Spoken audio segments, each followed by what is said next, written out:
తెలంగాణ రైతు సోదరులకు నమస్తే. కష్టతరంగా సాగు భూముల సర్వే రైతు భరోసా కింద ఏడాదికి ఎకరానికి 15,000 రూపాయలు ఇస్తామని చెప్పినటువంటి కాంగ్రెస్ ఇటీవల కేవలం 12,000 రూపాయలు మాత్రమే ఇస్తామని మాట మార్చింది.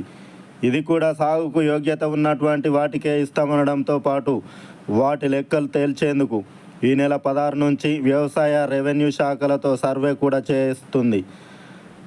ఇయాలటితో ఈ సర్వే ముగించి 21 నుంచి 24వ తేదీ వరకు గ్రామ సభల్లో ఆమోదం పొందాలని, 26వ తేదీ నుంచి రైతుల ఖాతాల్లో రైతు భరోసా సొమ్ము జమ చేయాలని చూస్తుంది కాంగ్రెస్ సర్కార్. అయితే ఈ 4 రోజుల్లో ఇంత పెద్ద సర్వే ఎలా పూర్తవుతుందనే విషయంలో అనుమానాలు వ్యక్తమవుతున్నాయి. అలాగే సర్వేలో భూముల నిర్ధారణలో ఇబ్బందులు కనిపిస్తున్నాయి. కొత్తగా 4 పథకాలు అమలు చేసే క్రమంలో ఈ నెల 12న అధికారులతో మంత్రి గారు సమీక్షా సమావేశం నిర్వహించడం జరిగింది. అయితే సాగుకు యోగ్యమైనటువంటి భూములను గుర్తించేందుకు వ్యవసాయ రెవెన్యూ శాఖల అధికారులు బృందాలుగా ఏర్పాటై కరీంనగర్ జిల్లాలో 76 బృందాలు ఏర్పాటు చేయడం జరిగింది.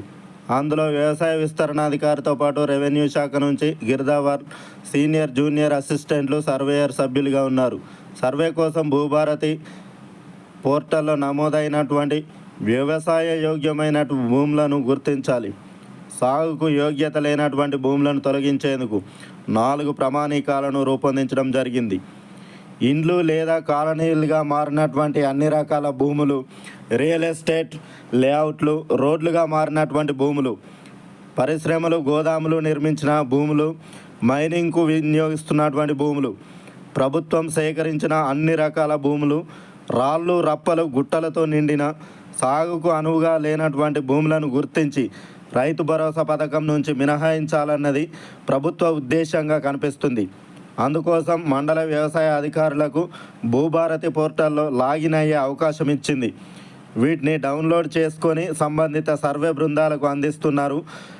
ఇక్కడి వరకు బాగానే ఉన్న సర్వేలో భూములను నిర్ధారించడంలో బృందాలకు తిప్పలు తప్పడం లేదు. ఇక కష్టతరంగా భూముల యొక్క నిర్ధారణ, వ్యవసాయ యోగ్యం కానటువంటి భూములను నిర్ధారించడంలో తహసీల్దారులు, మండల వ్యవసాయ అధికారులను ప్రభుత్వం బాధ్యులుగా చేసింది. ఈ ప్రక్రియ ప్రతి రెవెన్యూ గ్రామం అంటే వ్యవసాయ క్లస్టర్ వారీగా జరుగుతుంది. అయితే సర్వే బృందం ఏ గ్రామానికి వెళ్ళినా అక్కడి భూములకు సంబంధించినటువంటి రికార్డులు పూర్తిగా వెంట తీసుకెళ్లాల్సి ఉంటుంది. ముఖ్యంగా ఆర్ఓఆర్, పట్టాదారు పాస్ పుస్తకాల జాబితా, విలేజ్ మ్యాప్, గూగుల్ మ్యాప్, గ్రామ పంచాయతీ లేఅవుట్ వంటి వివరాలు అధికారుల వద్ద ఉన్నప్పుడే అవి ఏ భూములు అనేది గుర్తించగలుగుతారు. అంతేకాకుండా ప్రభుత్వం సేకరించినటువంటి అన్ని రకాల భూముల వివరాలు కూడా అధికారుల వద్ద ఉండాలి. అప్పుడే భూముల వివరాలను సులువుగా గుర్తించే వీలవుతుంది. పరిశ్రమలు, ఇతర నిర్మాణాలు ఉన్నట్లయితే వాటిని భౌతికంగా గుర్తించే వీలుంటుంది. కానీ భూసేకరణకి జరిగినటువంటి భూముల వివరాలు ఆయా శాఖల్లో ఉంటాయి. రోడ్లు, ఇతర అవసరాలకు తీసుకున్నటువంటి అనేక భూములు ఇప్పటికీ రెవెన్యూ పహానీల్లో వస్తున్నాయి. ఇచ్చిన అతి తక్కువ సమయంలో వీటిని ఎలా గుర్తించేదని సర్వేలో పాల్గొంటున్న అధికారులు ప్రశ్నిస్తున్నారు. గ్రామాల్లో జరిగిన లేఅవుట్ల వివరాలు కూడా గ్రామ పంచాయతీలో అందుబాటులో లేనట్లు తెలుస్తుంది. నిజానికి పంచాయతీల పరిధిలోనే అనేక అక్రమ లేఅవుట్లు జరుగుతున్నాయి. రికార్డుల ప్రకారంగా ఇవి నాలా కిందికి కన్వర్ట్ అయినట్లు కనిపించవు. మరి ఇలాంటి భూముల పరిస్థితి సర్వే బృందాలు తేల్చుకోలేకపోతున్నాయి. అంతేకాకుండా సర్వేను విచక్షణతో చేయాల్సి వస్తుంది. ఒక సర్వే నంబర్లో ఎన్ని డివిజన్లు ఉంటే అన్నింటినీ సర్వే బృందాలు పరిశీలిస్తున్నాయి. ఒక సబ్ డివిజన్ సర్వే నంబర్లో రైతు తన అవసరం కోసం కొంత భూమిని అమ్ముకొని మిగిలిన భూమిలో వ్యవసాయం చేసుకుంటూ ఉంటారు. అమ్మిన భూమి నాలా కింద కన్వర్ట్ అయితే మిగతా భూమి కూడా నాలా కిందనే చూపుతుంది. ఇలాంటి వాటిని గుర్తించడంలో అధికారులు విచక్షణ ప్రదర్శించాల్సి ఉంటుంది. కానీ తమదేమి పోయిందని ఉన్నట్టు రాసుకుంటే రైతులకు అన్యాయం జరిగే ప్రమాదం ఉంది. అంతేకాకుండా సెమీ అర్బన్ ఏరియాలో కూడా కొన్ని క్షుణ్ణంగా పరిశీలించాల్సిన అవసరం ఉంది. మున్సిపాలిటీ ఏరియాలో కూడా కొన్నింటిని క్షుణ్ణంగా పరిశీలించాల్సినటువంటి అవసరం ఉంది. మున్సిపాలిటీలో విలీనమైనటువంటి గ్రామాల్లో దశాబ్దాల క్రితం ఇండ్లు నిర్మించుకున్నటువంటి రైతులు ఇంటికి ఆనుకొని ఉన్న భూమిలో వ్యవసాయం చేసుకుంటున్నారు. ఇలాంటి భూముల్లో ఎక్కువగా కూరగాయలు పండిస్తుంటారు.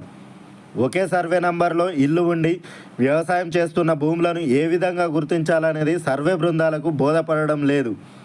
ఇలాంటివన్నీ క్షుణ్ణంగా పరిశీలించాలంటే సమయం పడుతుందనే అభిప్రాయం సర్వే బృందాల్లో వ్యక్తమవుతుంది.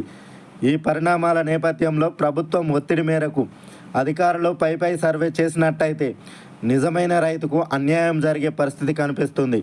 దీంతో రైతులు ఆందోళన వ్యక్తం చేస్తున్నారు. ఆ ఒక్క నిబంధనతోనే రైతుల్లో టెన్షన్ మొదలైంది. ఇందిరమ్మ ఆత్మీయ భరోసా పథకం పైన అనేక సందేహాలు వ్యక్తమవుతున్నాయి. నిజానికి ఈ పథకం క్రింద ప్రతి నిరుపేద కుటుంబానికి ఏడాదికి 12,000 రూపాయలు ఇవ్వాల్సి ఉంటుంది. కానీ ప్రభుత్వం ఇక్కడ ఉపాధి హామీ పథకానికి మెలిక పెట్టింది.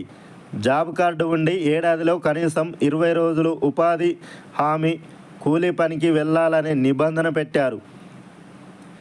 ఇక కరీంనగర్ జిల్లాలో చూసుకున్నట్లయితే 1,23,625 మంది జాబ్ కార్డులు పొందినటువంటి కుటుంబాలు ఉండగా 2,31,802 మంది కూలీల పేర్లు నమోదై ఉన్నాయి. అందులో 82,460 కార్డులకు సంబంధించినటువంటి 1,26,338 మంది మాత్రమే యాక్టివ్గా ఉన్నారు. ఏడాదిలో 20 రోజులు పనిచేసింది కేవలం 43,650 మంది మాత్రమే ఉన్నారు. అందులో కొంతమందికి వ్యవసాయ భూమి కూడా ఉంటుంది. ఆ నిబంధనకు కూడా అమలు చేస్తే ఎంతమంది కూలీలకు అర్హత ఉంటుందనేది సందేహంగా కనిపిస్తుంది. ఈ ఒక్క నిబంధనతో ఎంతమందికి అన్యాయం జరుగుతుందో అర్థం చేసుకోవచ్చు. ఈ పథకంలో మరో చిక్కు కూడా కనిపిస్తుంది. కొత్తగా మున్సిపాలిటీల్లో విలీనమయ్యేటటువంటి గ్రామాల్లో ఉపాధి హామీ పథకాన్ని రద్దు చేస్తారు. దీంతో చాలామందికి ఈ పథకం వర్తించకుండా పోతుంది. ఈ నేపథ్యంలోనే ఇందిరమ్మ ఆత్మీయ భరోసాకు ఉపాధి హామీ పథకానికి లింకు పెట్టవద్దనే అభిప్రాయం చాలామంది నుండి వ్యక్తమవుతున్నటువంటి పరిస్థితి కనిపిస్తుంది. ఇలాంటి పరిస్థితుల్లో అసలు ఇందిరమ్మ ఆత్మీయ భరోసా అనేది ఎంతమందికి దక్కుతుందనేది సందేహంగా మారినటువంటి పరిస్థితి. రైతు భరోసా కింద ఏడాదికి 15,000 రూపాయలు ఇస్తామని గత ఎన్నికల్లో హామీ ఇవ్వడం జరిగింది కాంగ్రెస్ ప్రభుత్వం. కానీ తీరా వచ్చేసరికి ఎకరానికి ఏడాదికి 12,000 రూపాయలు మాత్రమే ఇస్తామని ఇప్పుడు చెప్తూ వస్తుంది. ఇంతకాలం ఎదురు చూసినటువంటి రైతన్నలకు తీవ్రమైనటువంటి నిరాశను కలిగించింది కాంగ్రెస్ సర్కార్. ఈ రైతు భరోసా పథకానికి సంబంధించినటువంటి అధికారులు ఫీల్డ్లోకి సర్వే చేస్తున్నారు. ఈ సర్వే పూర్తయిన వెంటనే ఈ రైతు భరోసాకు సంబంధించినటువంటి నిధులను రైతన్నల ఖాతాలో జమ చేస్తామని ముఖ్యమంత్రి రేవంత్ రెడ్డి గారు ప్రకటించడం జరిగింది. ఏది ఏమైనప్పటికీ ఈ రైతు భరోసా పథకానికి సంబంధించినటువంటి నిధులను సాగు చేసేటటువంటి భూములకు మాత్రమే రైతు భరోసాను అమలు చేస్తామని చెప్పింది కాంగ్రెస్ సర్కార్. ఇలా ఎంత భూమి ఉన్నా సరే సాగుకు యోగ్యమైనటువంటి భూమి ఉంటే ఇస్తామనడం మాత్రం ఎన్ని వందల ఎకరాలు ఉన్నా కూడా ఇస్తామని కాంగ్రెస్ సర్కార్ చెప్తూ వస్తుంది. మొన్నటి వరకు లిమిట్ పెట్టాలని 10 ఎకరాల లోపు ఉన్నటువంటి రైతులకు మాత్రమే ఇస్తామని చెప్తూ వచ్చింది. తీరా వచ్చేసరికి ఎన్ని ఎకరాలు ఉన్నా సరే సాగుకు యోగ్యమైనటువంటి భూమి ఉంటే రైతు భరోసా పథకాన్ని వర్తింపజేస్తామని చెప్తుంది కాంగ్రెస్ సర్కార్. Thanks for watching. Please subscribe my channel. వీడియోని లైక్ చేయండి, షేర్ చేయండి.